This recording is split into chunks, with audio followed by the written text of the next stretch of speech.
Hey friends, you can see my background. House is still getting worked on, but I just wanted to welcome you back to the channel today and get a video out. We're talking today about hunger. And I'm not just talking about that moment when you realize you've eaten all your snacks and you are now like, why did I do this to myself? No. Today we're talking about a different kind of hunger, one that actually satisfies you, like a deep, soul-satisfying hunger. The kind where you're not looking for a quick fix, but for something that truly fills you up. And I'm not talking about mom's homemade lasagna, sadly. I'm talking about the Beatitude that says, "Blessed are those who hunger and thirst for righteousness, for they will be filled." Now, I know what you're thinking. What? Hunger and thirst for righteousness? What is that? Like a fancy spiritual juice cleanse or a gluten-free way of living life? But the thing is, it's way more satisfying than that. Here's the deal. When Jesus talks about hungering and thirsting for righteousness, he's saying that when we long to live rightly, to do what's just, fair, and good in the eyes of God, he promises to fill us with exactly what we're looking for. It's like when you've been running around all day and you're parched, like desperate for a cold drink of water. You're not just thirsty for anything, right? You want something that quenches your thirst. You're not going to drink soda or sugary juice when you're that thirsty. No, you're craving something that satisfies you at the deepest level. Like, give me that clear, crystal clear, refreshing H2O. Same goes for righteousness.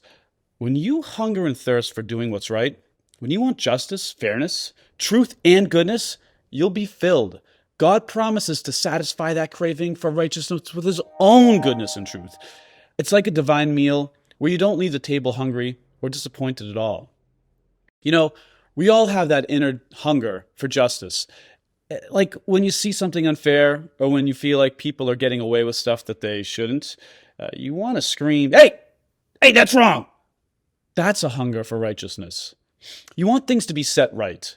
You want fairness. You want people to be treated with kindness, love, and respect. And guess what? God sees that hunger, and he's like, I got you. I got you. I'm here to fill you with that sweet old righteousness. And what's awesome about this, it isn't just about personal righteousness either. It's about justice.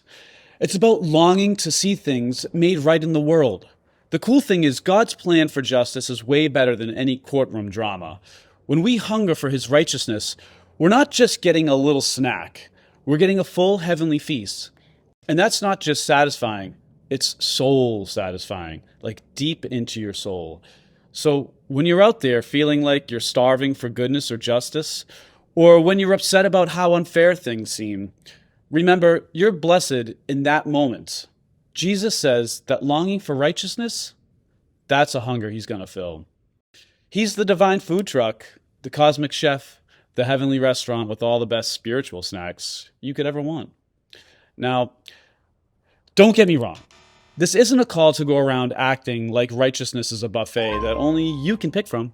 Nope, it's about participating in God's plan for justice, fairness, and goodness in the world, and trusting that he will fill you up with everything you need to make that happen. So, next time that you find yourself craving a better world, you're craving justice, or you're craving a little bit more truth, just remember this. Blessed are those who hunger and thirst for righteousness. God's got a seat at the table with your name on it, and he's serving up some serious soul food there. All right, that's it for today's video. If you liked this, hit that like button, subscribe for more, and please share with your friends who need a little spiritual snack. Stay hungry, stay righteousness, and I'll see you next time. Bon appetit. God bless.